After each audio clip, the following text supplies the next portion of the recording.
Hey everyone, welcome to today's video. So a few days ago, I put out a survey about Arkham Asylum. I said, hey, do you guys want to see a first impressions video for Arkham Asylum? And 53% of you said yes, 32% of you said get out of here, and 15% said what's Arkham Asylum. Now, if you said get out of here, thank you very much for actually watching the video anyways, because you probably didn't care to see anything about Arkham. But Arkham Asylum is the first game in the Arkham series of video games made in the PS3 Xbox era. This is when Rocksteady was taking a stab at a Batman game developed on the Unreal Engine. It's a third-person game. It's a single-player, story-driven game, and it's a Batman game. Very, very, in a sense, trademarky of the Batman gaming franchise that's taken over from the time Arkham Asylum was released all the way through 2013 when Arkham Knight was released on the PlayStation 4.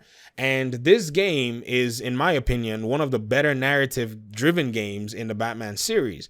Now, when it comes to gameplay, when it comes to graphics and all of that, everything is clean and pristine. I'm playing it on a PC, and but if you compare it to the other Arkham games, it's slightly dated because Arkham City is the game that really came out with a lot more graphics, a lot more polish when it comes to its gameplay and everything. It was the second game in the series, and then everything else built up from there.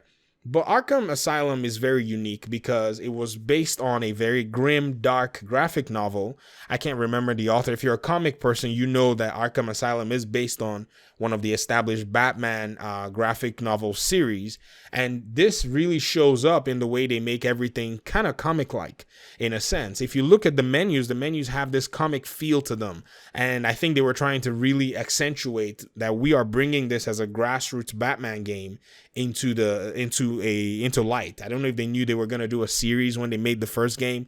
I guess they were probably just thinking, let's ship this one first before we go into another one. And then another thing is it's also very easy. It's much more easier in a sense with this iteration of a Batman game for me to actually get more invested in the characters, because I've played the other ones, and I will say, because of the way the narrative actually drives and runs you like in this, loop pattern where you're running around different locations and back to those locations, you're seeing and learning things from the other characters and having these conversations that help you very much. Now, Batman likes to, in quote, work alone, but one of the best things that drives a story-driven game, in my opinion, is having a companion character that actually, continues to, go through this mission with you. And many game developers understand that. That's why they hardly will put a character just by themselves running missions and not communicating with anybody. If you look at the Uncharted series, you're usually in some part or some aspect or whatever, you be in a situation where you're with another character traversing the landscape, and then maybe through some form of event you get separated, and then you run some of the aspects of the mission by yourself. In the case of Batman, what they've done is they've masterfully snuck it in. They use Oracle. They use a radio where he's constantly communicating with a computer operator that's remotely helping do things from outside.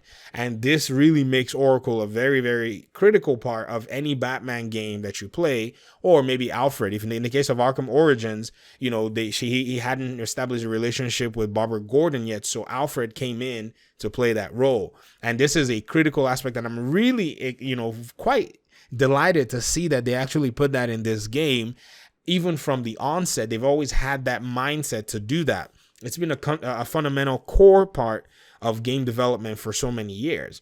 And so looking at the way the story is, you start to see some some mirrors. You in this case, you have to save Jim Gordon, and if you've played Arkham Knight, you have to save Barbara Gordon. These are critical people in Bruce Wayne's life. He's not just, a lot of people say Batman is one of the most unrelatable characters, and I laugh and I say he's actually one of the best written superhero characters, because even though he may play a tough game, he's one of the most compassionate superheroes out there, because he has a family. He's one of the superheroes that actually has they call him the Bat family. It's crazy. Yes, it's a broken family. If you're somebody who's invested in the entire lore of Batman, you do see that there's a family there, but the family is broken. It's made up of a lot of broken people.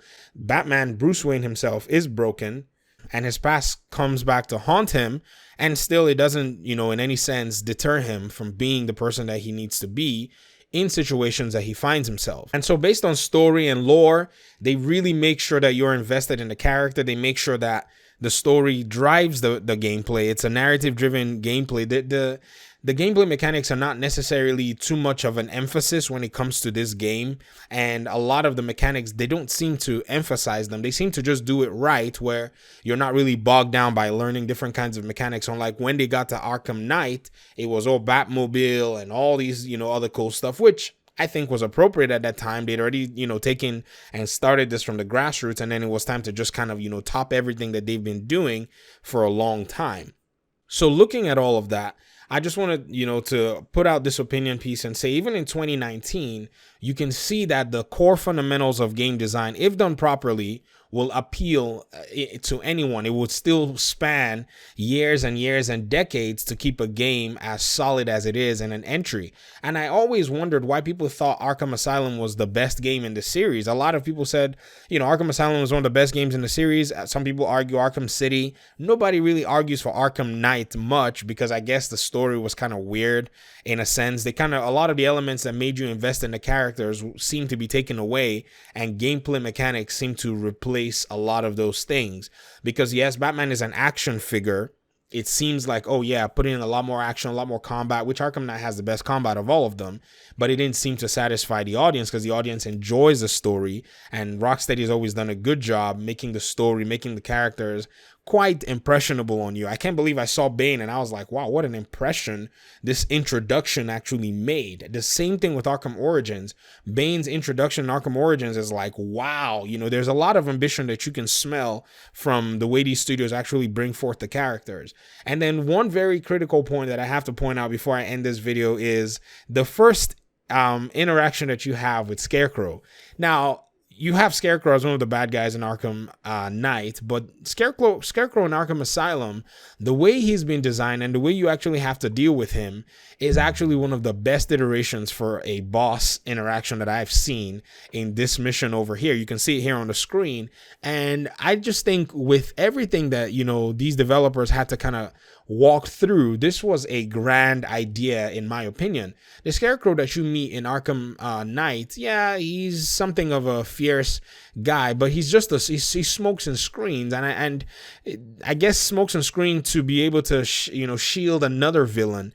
But this Scarecrow, even though yes, he's kind of a side boss in a sense, I think he's actually one of the better done characters, and they probably need to find ways to continue to infuse him in every game that they do, and they use him to bring out this dark side of the story.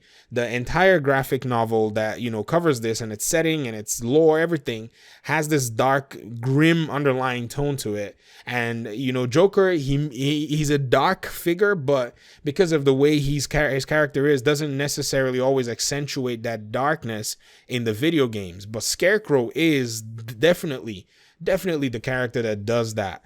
And this is a solid entry. This is a game that's going to be played for years down the road. This is a game that people's children are going to play for years down the road. It doesn't matter how far, technology advances. I think they've written for themselves a game and developed for themselves and for, gamers out there, a game that's going to, pretty much stand out as a pinnacle of, single player games, story driven games in the whole world of video games.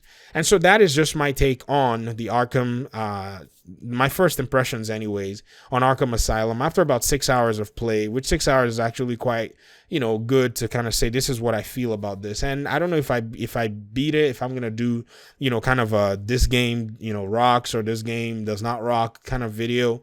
But I'm hoping to actually get around to doing something like that, making some fan-made content. Many of you don't know I'm a huge Batman fan, and I know most of you probably voted to not watch a video like this, but it's nice to always make content that you're very, very excited about. It's one of the best ways to actually do YouTube. If you don't make content that you're excited about, your audience is going to be able to feel it. You're not going to be able to be, you're not going to be consistent. You're going to be all over the place, and, you're not going to do what you love. And so it's nice to do what you actually enjoy. And this is kind of one of those things. So I'm going to get out of your hair. If you're a Batman fan, please, in the comment section, we got to talk about this, man. If you're a DC fan, let's keep the conversation going.